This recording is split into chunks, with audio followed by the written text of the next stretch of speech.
I handed her the supply cart at 7:14 in the evening, and I thought I was being kind. That's the part I have to live with, doctor. Cord had already told her, calmly, the way Cord did everything, with a kind of professional finality that left no room for argument. Step back, please, this one's mine. The nurse, whose name badge read Calloway N, and whose navy scrubs were a full shade darker from a shift that had started before noon, stepped to the doorway of Bay 3 and stopped there. She didn't argue. She didn't move her eyes from the monitor. I was 22 months into my residency, and I had learned to read the room, and the room said she was dismissed. Shh. So I wheeled the nearest supply cart to the edge of the bay, where she was standing, and said, low enough that Cord wouldn't hear, "You can restock from here if you want something to do." She looked at the cart, she looked at me. She said nothing, and I felt for a half second that I had made an error I couldn't name. The patient was a retired Army Staff Sergeant named Maddox, 51, brought in by his Nepal, my chest pain and a blood pressure reading that had no business being that low. Cord had him on the table inside 4 minutes. She was good. Nobody ever said otherwise. And the working picture was tension pneumothorax. Fit the presentation well enough that the whole team leaned into it. Needle decompressions on the left. Pressure ticked up 2 points and held. Cord called for a chest tube setup, and the room moved with her. I was writing in the hallway when I heard the change in the monitor tone. Not an alarm, just a shift in the rhythm, a subtle flattening that you learn to catch if you've listened to enough of them. I looked up. Calloway was inside the bay. She hadn't made a sound crossing the threshold.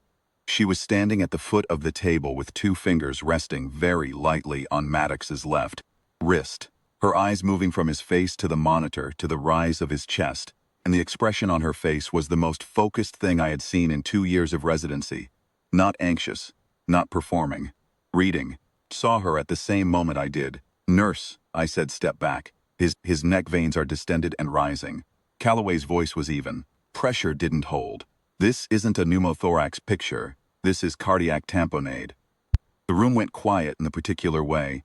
Rooms go quiet when someone junior contradicts someone senior in front of witnesses. Looked at the monitor. Cord looked at Maddox. Cord's jaw set. We decompress the chest. The tube goes in next. Stand down. The decompression didn't move the needle because there's nothing to decompress. Calloway was already at the supply cart. My supply cart, the one I had wheeled to the doorway to keep her occupied. And her hands were moving through it with a speed and economy that did not belong to a floor nurse in a county hospital on a Tuesday. "I need a long-gauge needle, 16 or 18, and a 50cc syringe. I've done this before." "You've done what before?" She had the needle in her hand. "Pericardiocentesis. Field approach subxiphoid." She looked at Cord directly.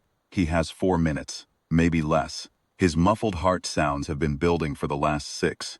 You can take it from me and do it yourself. You can let me work.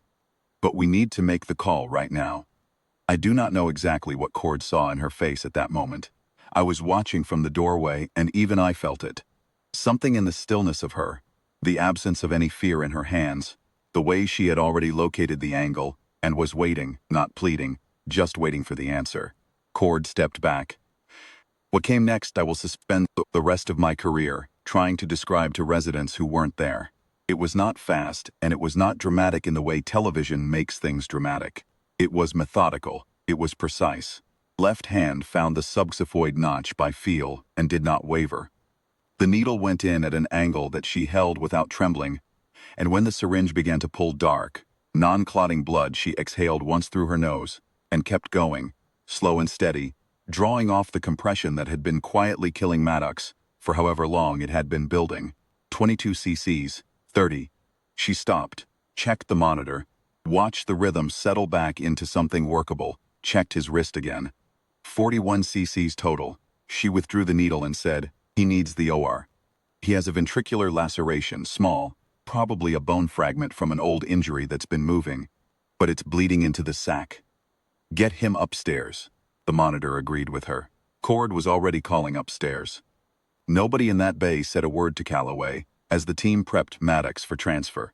I watched her step back from the table, set down the syringe, strip her gloves, and return to the doorway where she had been standing for the previous 20 minutes. She picked up a clipboard from the rack on the wall and began writing in it, just like that, as if she had stepped in to adjust an IV line. I followed her out into the corridor. I said, "Where did you learn that?" She kept writing. After a moment she said, "Afghanistan. And once in a Chinook that came down in a riverbed in Korangal with 9 people on board and no physician within 40 miles. I didn't have a follow-up question. I just stood there. Maddox came out of surgery at 9:40. The attending who repaired the laceration told Cord it was the cleanest field stabilization she had ever seen preceding an OR handoff, the angle of prior needle, the volume withdrawn, the decision to stop at 41 cc's rather than pushing. Whoever did that, she said, has done it in the field. That's not a technique you learn in a sim lab. Cord found Calloway at the nurse's station at 9:55 and stood in front of her for a long moment. She said, "Your assessment was correct. That was all." Calloway nodded once and went back to her charting. At 10:09, 5 men walked through the trauma center's main doors. They were in civilian clothes, jeans, work jackets, one in a canvas field coat, but they moved through a hospital corridor the way men move through. Train they are assessing, unhurried, heads up, nothing wasted. The one at the front was broad across the shoulders with a gray beard trimmed close, and he walked to the admissions desk and said quietly, "We're looking for the nurse who worked on Marcus Maddox tonight." I was at the desk. I pointed down the corridor. He found her at the nurse's station. She looked up from her chart, and something crossed her face. Recognition. And then a careful stillness that I had already learned was her version of composure under pressure. The man with the gray beard said, "Sergeant First Class Earl Pruitt, retired. We served with Marcus for 11 years. He glanced at the 4 men behind him. We got the call 2 hours ago from his neighbor. Drove up from Lewisburg." He paused. "The OR nurse told us what happened in Bay 3. What you did." Calloway said, "He's stable. He'll need 6 weeks recovery, but his heart is intact." "Yes, ma'am." Reached into the inside pocket of his field coat and produced a coin. Thick, brass-colored, pressed on one face that I didn't recognize, and a set of numerals on the other that meant nothing to me then. He set it on the counter in front of her. Then he looked at the collar of her fleece. She had pulled on over her scrubs sometime in the last hour.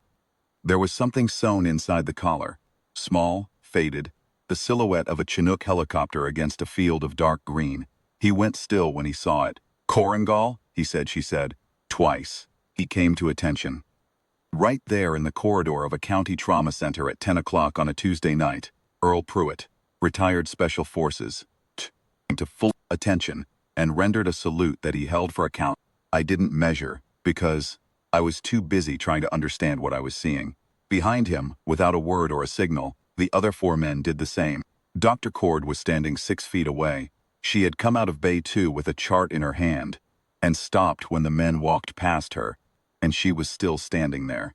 I watched her face while the 5 men held that salute. I watched her look at Calloway, at the coin on the counter, patch inside the fleece collar, at the hands that had done what none of us could do in Bay 3.